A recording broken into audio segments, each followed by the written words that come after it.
I'll just sit around all day, waiting for the fucking bombs to come and blow me away. Cause that's what I'm feeling lately, now that I'm greatly paranoid and annoyed that I can't take this shit gently. I mean, I haven't seen a man say that he doesn't want peace, but he's the same to lift his hand in the name of justice. Let's see if I get this. We rob them, they bomb us, we fight back, we attack again, we lose men, and then when is this shit gonna stop? Have you got no common sense? I mean, there's only one damn answer. You must be smoking too much rock. Yo, isn't it bad enough that our planet's looking so rough, you fucking bastards? Why aren't you solving these weather disasters? Melting of icebergs now, that's something to look forward to, I'd say. Knowing one day we're all gonna explode or drown away. Yay. Give me a break, somebody say, don't you know this whole shit's gonna blow? I've taken my time to put it in my mind that maybe there might be no tomorrow. Give me a break, somebody say, don't you know this whole shit's gonna blow? I'm taking my time to put it in my mind that maybe there might be no tomorrow. You know, I never believed in shit about the world's gonna end, but I confess this whole fucking shit's just making me think again. Just when I already had 1,000 little problems to worry about, I gotta worry about where I can and where I can't hang out. I don't do mornings very well. And it is something that assures me of a bad start for a bad day. It's being awakened suddenly.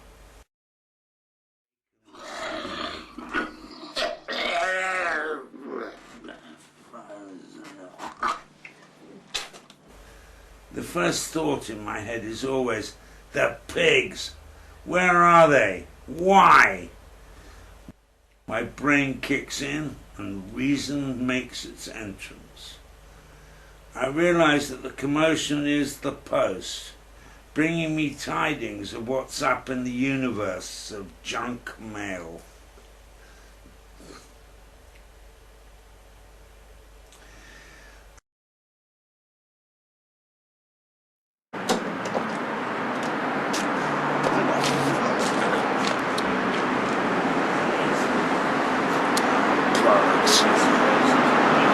Thought it was a fucking fuzz.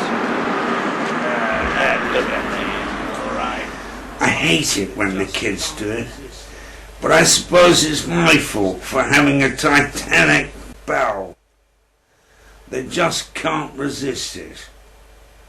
Christ, I need a can. Pause.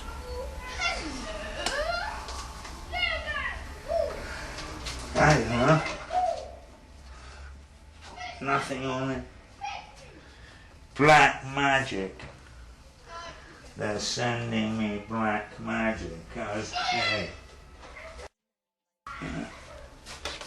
No names, no answers to tape. What is this tape? Christ, I need a can.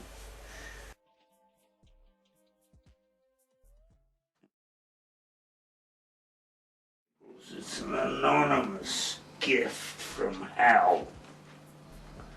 Let's have a look. Okay. Upsy, knocked over the lemonade. Right. The truth will out. Good day, Professor Stein. My name is Gizmo. I've come to you because I have heard about your extreme expertise in the field of the paranormal. I am also aware of your unorthodox ways and of the disapproval of your colleagues in the academic world. Myself, I am in possession of a terrible knowledge, but in no position to act. The information I have goes back to the year 1630.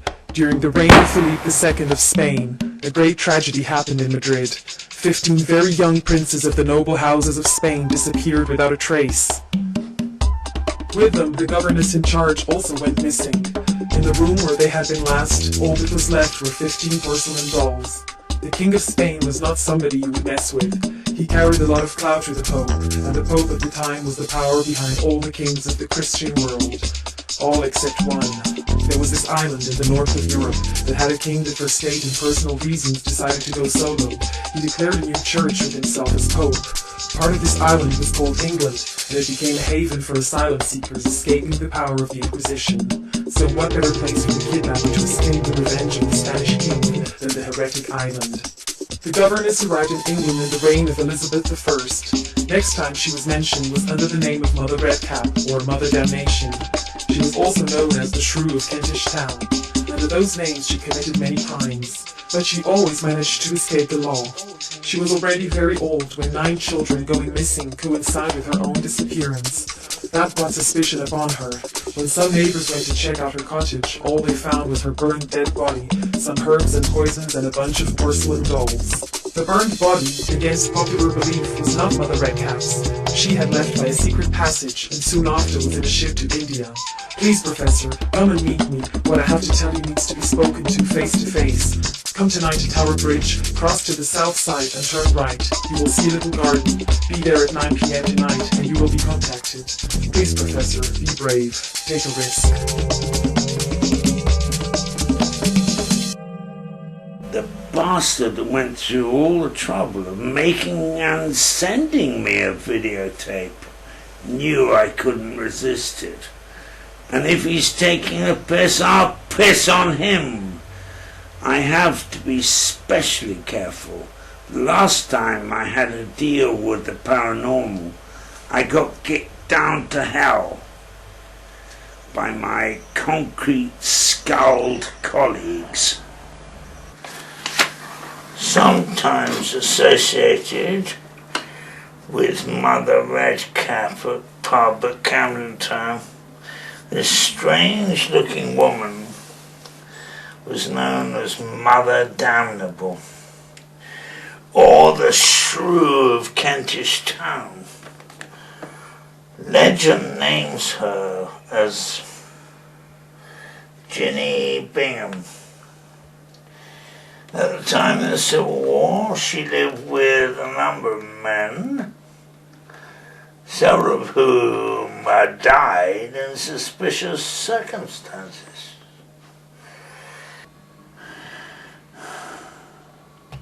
He is a fortune teller and a healer of strange diseases, but locals called her a witch. She wore a red cap, black patches on her clothes are thought to be flying bats. Mother Damnable seems to have blood dripping from her mouth.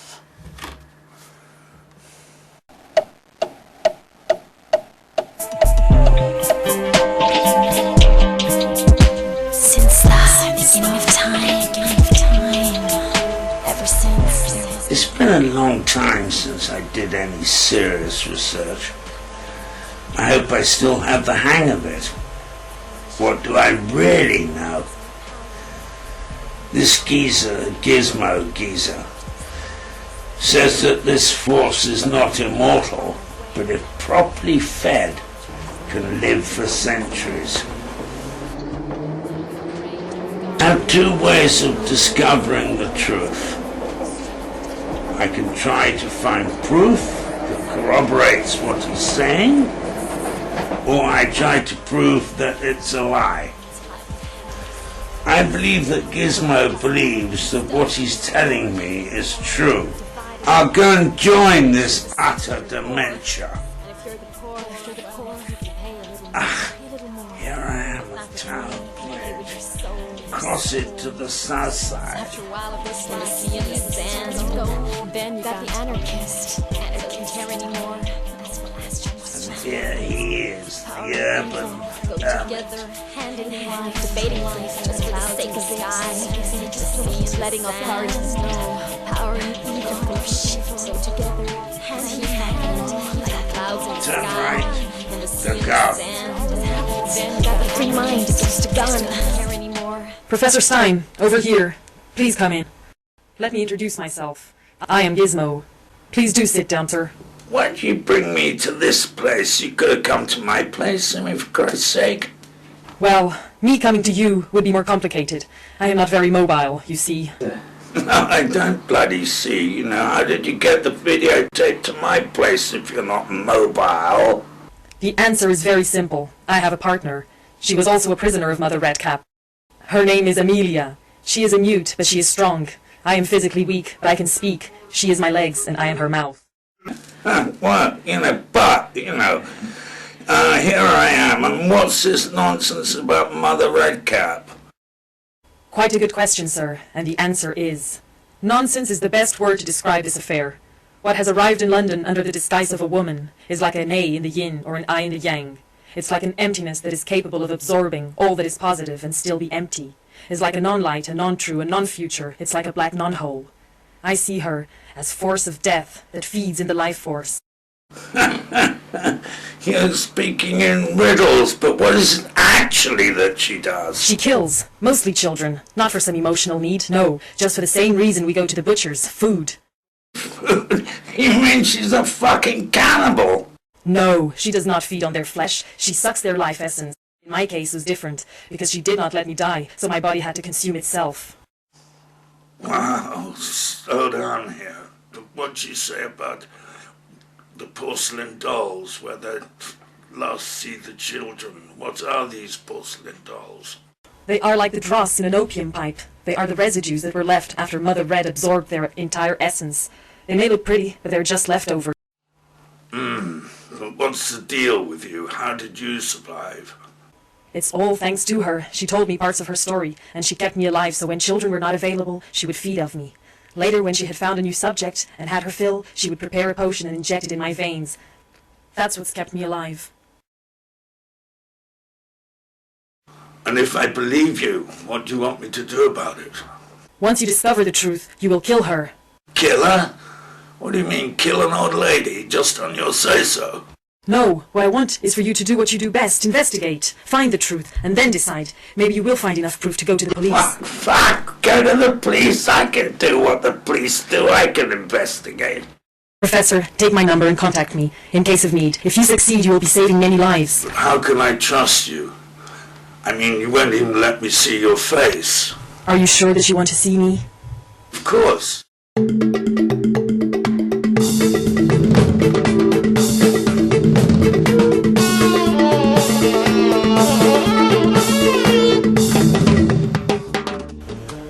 So it really did happen. It wasn't just a DT nightmare.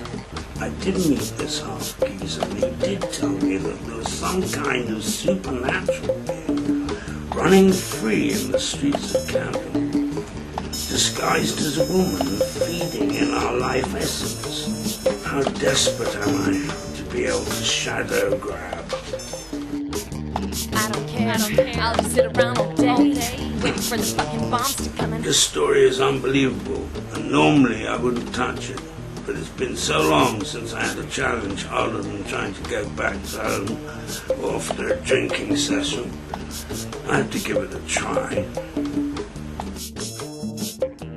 I never found out why the biggest library in the world, which is supposed to have everything that's ever been published, never have what I'm looking for. I don't care. I'll just sit around all day. Let's go and be lucky.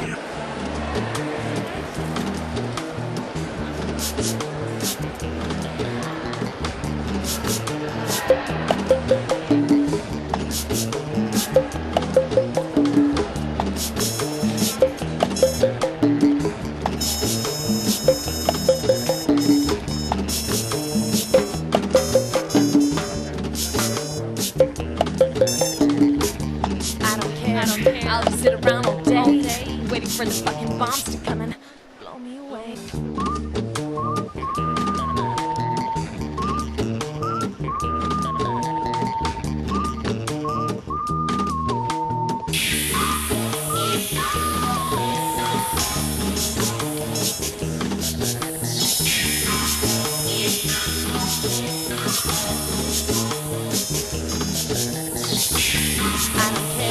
I'll just sit around all day, waiting for the fucking bombs to come and blow me away.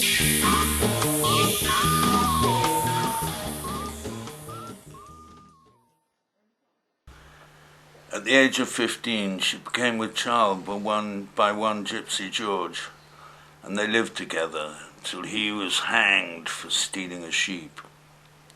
Later, she married another man, and he died of suspicious circumstances. But Mother Redcap was not charged. Then her parents hanged for murder by witchcraft. By then, she used the name of Ginny and was now a lone woman. People scarcely saw her. If she was seen, it was at nightfall, under the hedges or in the lanes, but how she lived or got food was the wonder of the neighbourhood. There was a rumour that this woman had killed the real Ginny and taken her identity, but this was never investigated. It happened during the Civil War that a man, sorely pressed by his pursuers, got into her house by a hidden back door. He offered Mother Damnable money, of which he had plenty, and she gave him lodging. There was nothing wanting in the house, either food or comfort, but hard words and sometimes blows and much cursing was overheard by passers-by. The man soon died, and the coroner sat upon the body, and although it was believed by everyone he died of poisoning, there was no proof that could be found. But many famous doctors examined the body, and one of them said that he knew the body to be that of the man who had cut the head of the blessed martyr, our late King Charles I of sacred memory. It was never proved, but everybody from that time on believed the story to be true.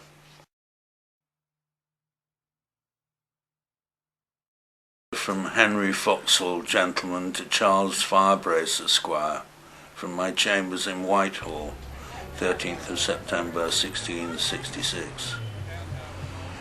We proceeded over very rough roads towards Hampstead, when on coming to that part of the road which leads towards Kentish Town, we saw a great group of people opposite a small thatched house, and asking about the cause, a butcher boy told us they were baiting old Mother Redcap. When my lord heard these words, opened the coach door, and with much agility jumped out and ran towards the crowd who were locked arm in arm, the whole of them hooting and shouting with incredible fury. Mother Redcap was leaning upon her hatch door. It was most grotesque and ill-favoured creature. No hair, neither graceful nor gorgonic appearance. She had a large bottle nose, vast, heavy, black, shaggy eyebrows. Her eyes were sunken and her leathern cheeks deeply furrowed. Her mouth was wide, and from each corner of it oozed a white, frothy saliva. Her look was steadfast. On her shoulders was thrown a dark grey striped shawl with black patches, which at a distance resembled flying bats. His lordship went on until he was face to face with the hag. The crowd retreated a few steps, when the old woman spoke. "Get you gone, giblets, go to your damned, and tell her you have seen what she never was, a woman, or she would not have brought forth such a dandy prat as yourself. Tell her I can make a better thing than you are out of a mole pit. Go to your mother and tell her that a woman has seen her spawn and was sick upon it."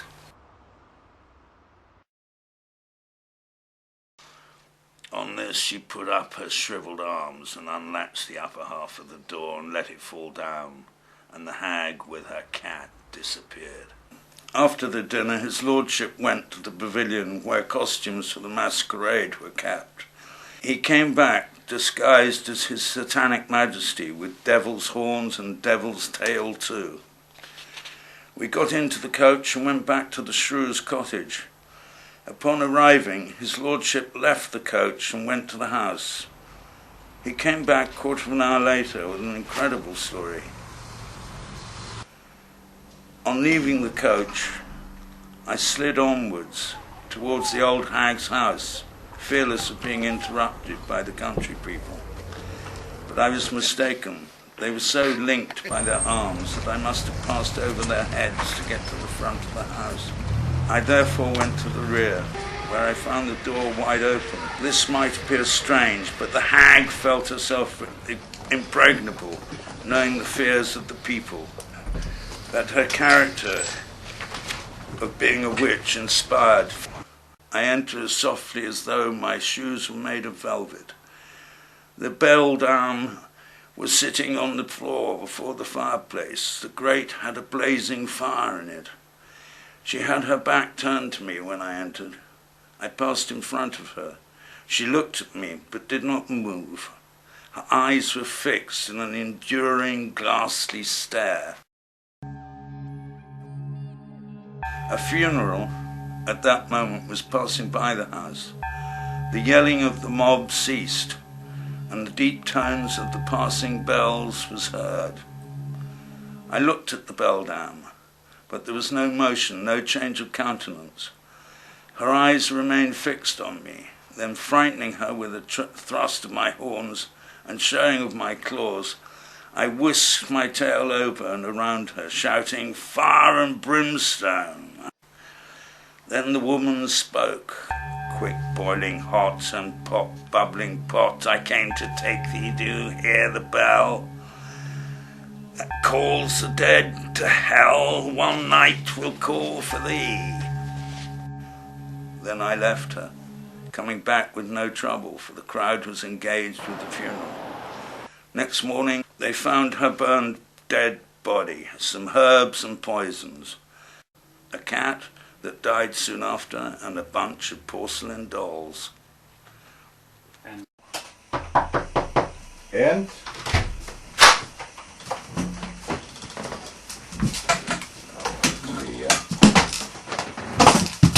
professor, bom dia. Oh, uma carta. Então, pergunta-me.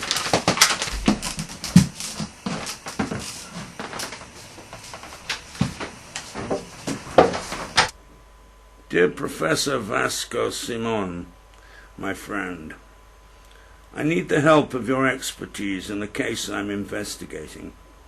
I'm interested in all the information you can provide about the case of the disappearance of several young princes during the reign of Filipe II.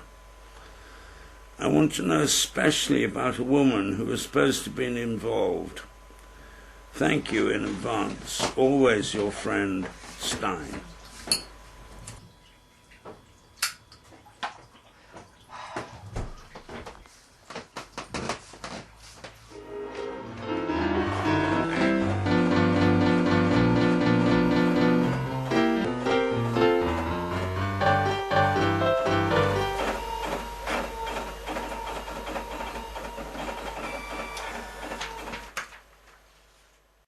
Oh, thank God it's a letter from Vasco. Dear friend, your letter was a pleasant surprise. How long was it since our last contact? Too long anyway. I have excellent news for you. I have in my possession some documents that I'm not supposed to have. You know what it was during the Civil War. Many things disappear. Some of these things end up in the hands of buyers, others in the hands of people that want to keep them safe. I have come across a manuscript from the archives of the Inquisition. It is a confession from a prisoner, and he mentioned Donna Lilia, the governess that disappeared with the princess. I send you a copy. Keep me informed of what you'll find. Yours truly, Dr. Vasco Simon.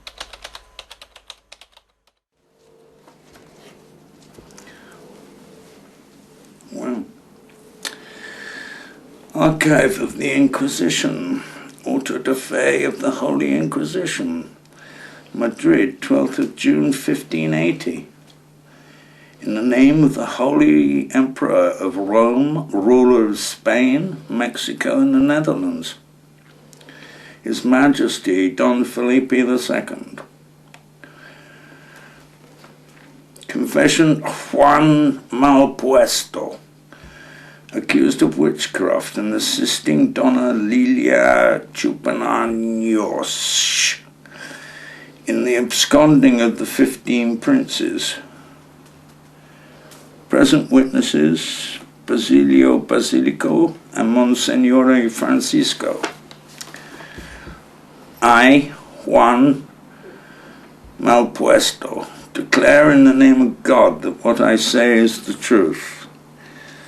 Between the years of 1555 and 60, I was associated with Lady Lilia, mistress of high magic, and declares herself to be Lilith, the first wife of Adam, that God condemned to live forever because of her having threatened to kill all the sons of Adam.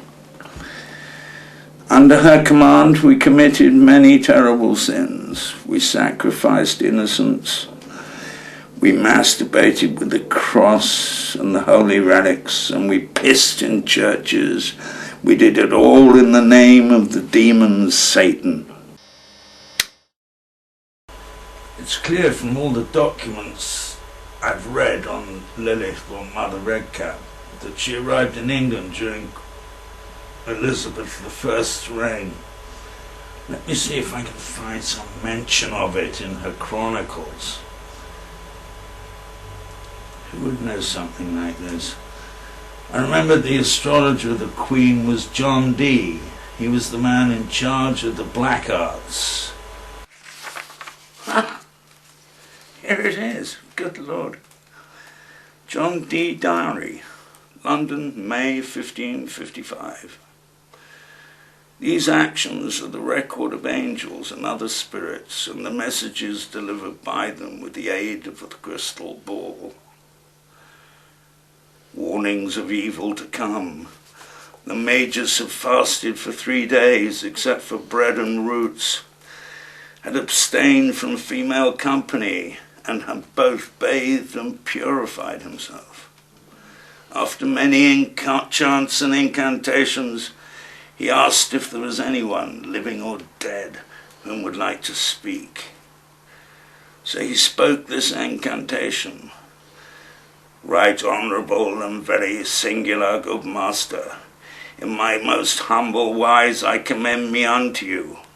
Please identify yourself. And the demon answers, I am Asmodeus. You mortals beware. Lilith, the mother of thousands, will come to the kingdom in the time of the mother of none. Lilith of the thousand names, the bringer of havoc. The one with the motherly name will take our sons and daughters. Beware of the mother with the red cap.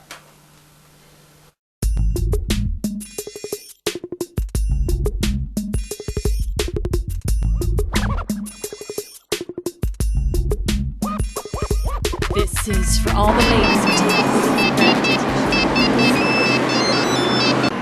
Hello. Hi, Fatima. Oh, hi, Shira. How are you? I'm great. I got a job. You got a job. Good for you. It's in a nail parlor. I'm sure it's going to be something I like doing. Oh, I wish I could get a job, but you know how it is getting the minimum wages. You can't afford to pay a childminder. It's true. It's more expensive to work than to be on the dole. But I'm sure you'll be lucky. Yeah, I might be. Anyway, maybe I'll find myself an affordable nanny. I'm sure you will. Okay, I'll speak to you later. Okay, bye. Bye. Little lady. Making babies. Now don't be talking about what you don't know.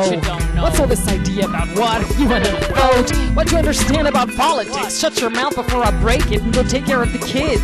Well, that's true. That is the only thing I know how to do. Oh, wait a minute, no. I also know how to wash up and clean after you and swallow my pride. I also know how to spread my legs wide so you can collapse on me, then fall to one side. I want to go on like you go. I want to learn about stuff and mentally grow. Yo, what's up with all the other women? You think I don't know? I just don't say shit because the whole family says so. Stop saying it's a man thing. Stop slapping my face. Stop saying that you're gonna put me in my place, cause my place is right next to you. So stop keeping me under your shoe. Look, woman, you better behave or I'll slap you again. Where the hell have you heard of a woman speaking up to a man? Well, I guess I'd rather be a prostitute, cause at least you pay her. All I do is serve you and go into labor. And although I do love all my 8 kids, every single one, this isn't my only idea of fun. This is for all the ladies who take their freedom for granted. Hello, is this Miss Lily? Yes, my name is Fatima and I saw your ad about babysitting. I'm looking for someone to care for my babies while I work. Can I come now? What is your address? Just 1 minute. This is for all all the ladies who take their freedom for granted. We should think about our ancestors and take a minute to thank them. I thank you. Thank you. I thank you. I said this is for all the ladies who take their freedom for granted. We should think about our ancestors and take a minute to thank them. I thank you. I thank you. All the ladies who take the freedom for granted. Think about our ancestors and take a minute to thank them. I thank you. I thank you for the riots and the strikes. Thank you. I thank you for putting up fights. I thank you for the bravery and not giving in. I thank you for believing we could win.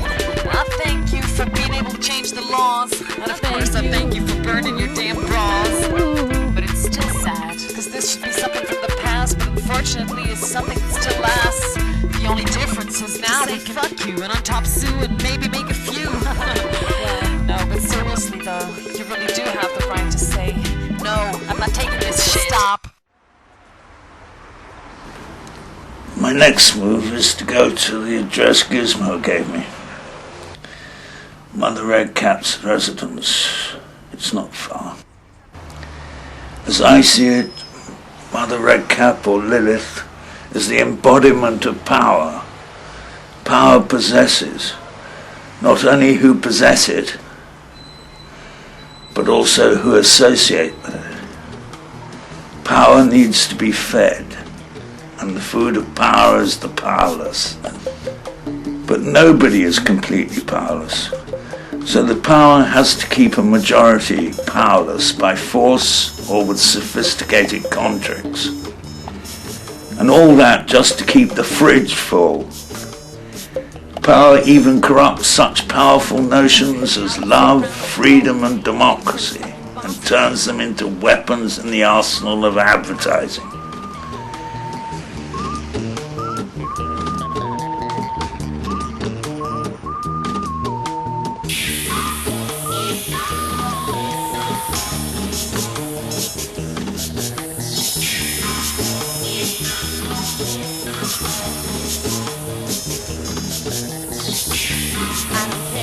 I'll sit around all day, waiting for the fucking bombs to come and blow me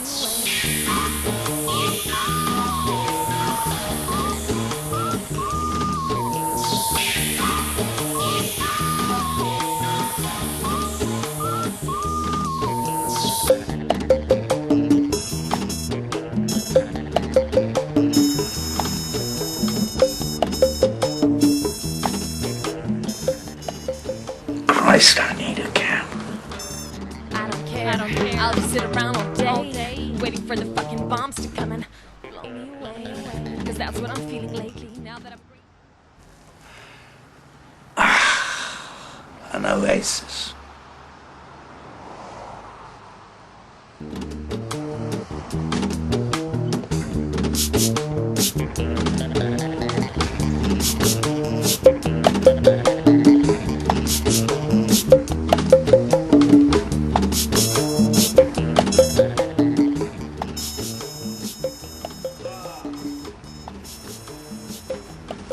I will not be able to enjoy the pleasure of a drink while I go for a walk much longer. The 1st of June, Prohibition starts, and we all know where Prohibition leads.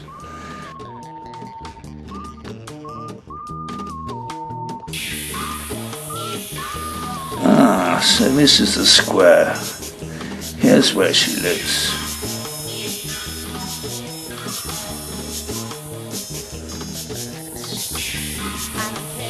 I'll just sit around all day, waiting for the fucking bombs to come and blow me away.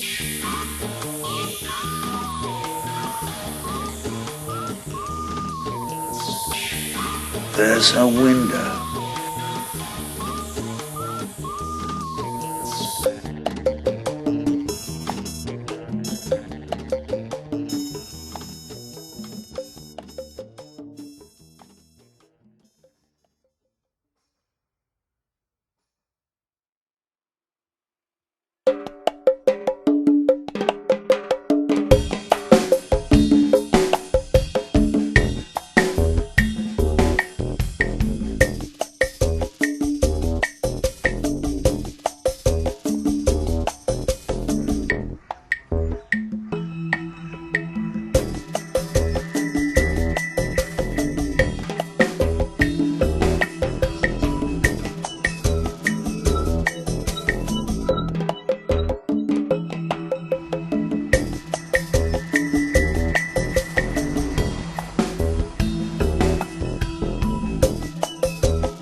Lilith. Shit. That young woman is leaving and the kids are staying.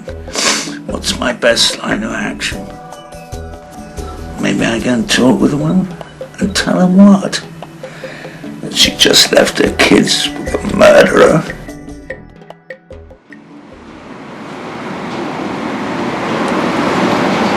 Hello? Hello, it's Shira. You'll never believe what just happened to me. What? I just found myself a nanny, and what a nanny. Great! And how is she? She's about 60, but she's full of energy. Oh, she must be really cool then. She's a bit straight for my taste, but in a way it's better, because then I feel so much more relaxed, and the girls really connected with her straight away. When are you going to leave them with her? I left them already for 1 hour, just to see how they behave alone with Miss Lily. Well, that's really good. Yeah, I miss them already. Oh, I know how you feel. Anyway, I'll pick them up soon. Okay, I'll speak to you later. Okay, see you later. Bye.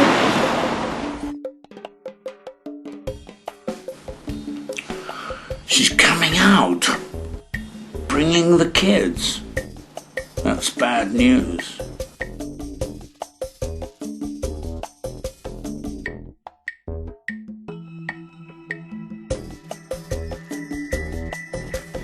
If I follow her and keep her on my sight, she will not be able to hurt the children.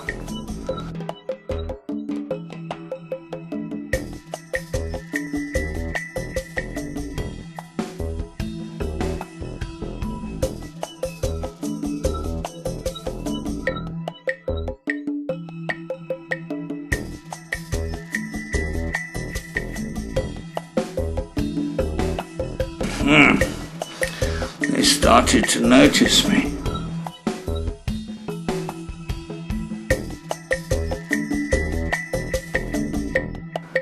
They definitely know I'm following them. Maybe I should confront her. Yes, and tell her what I know.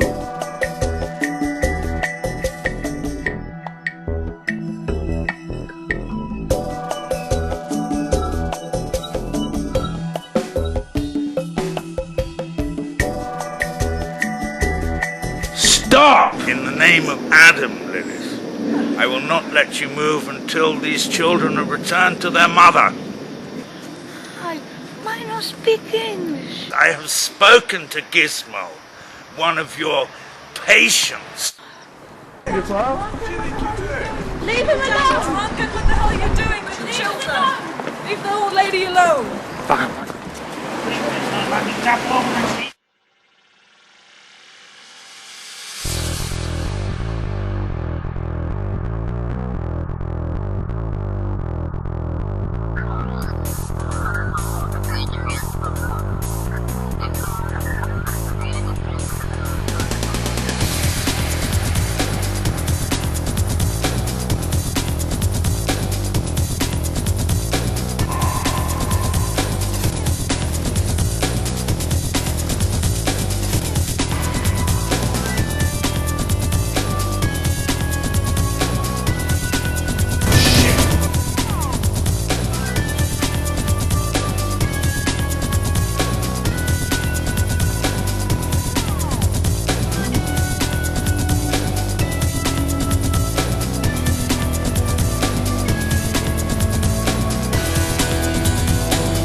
How did I end up here?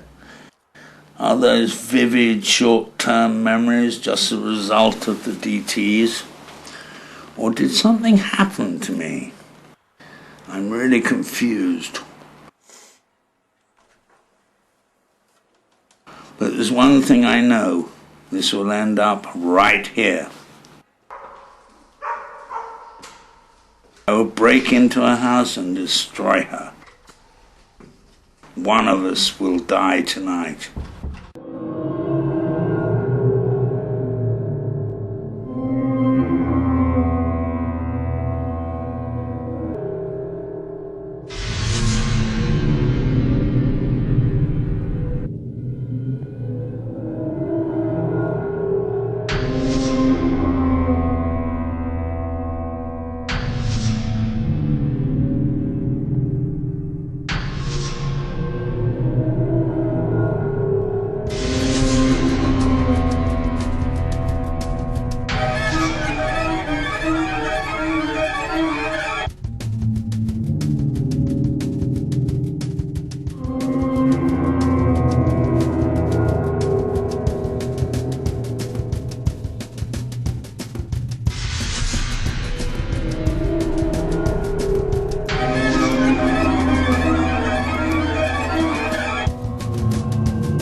lived 20 and 100 years by drinking her bloody ale.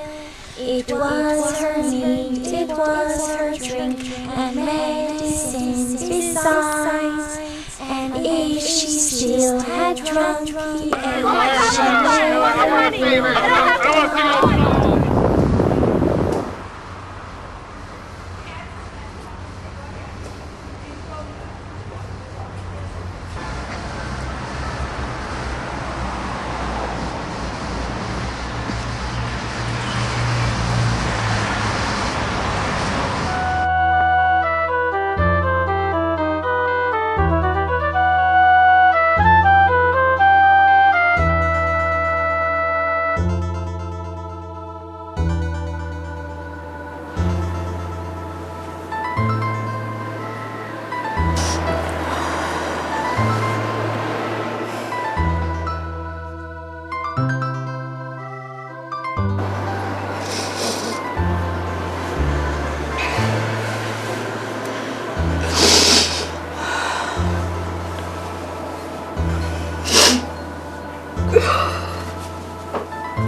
Good evening, I'm Louise Nosey and this is Newsflash.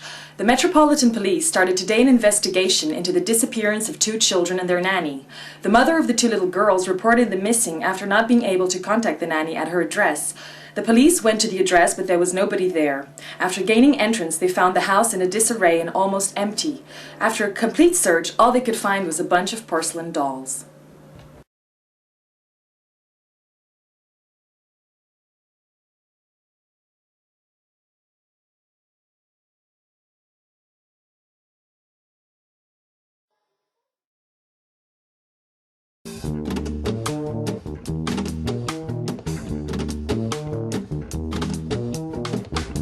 I don't care. I'll just sit around all day, waiting for the fucking bombs to come and blow me away.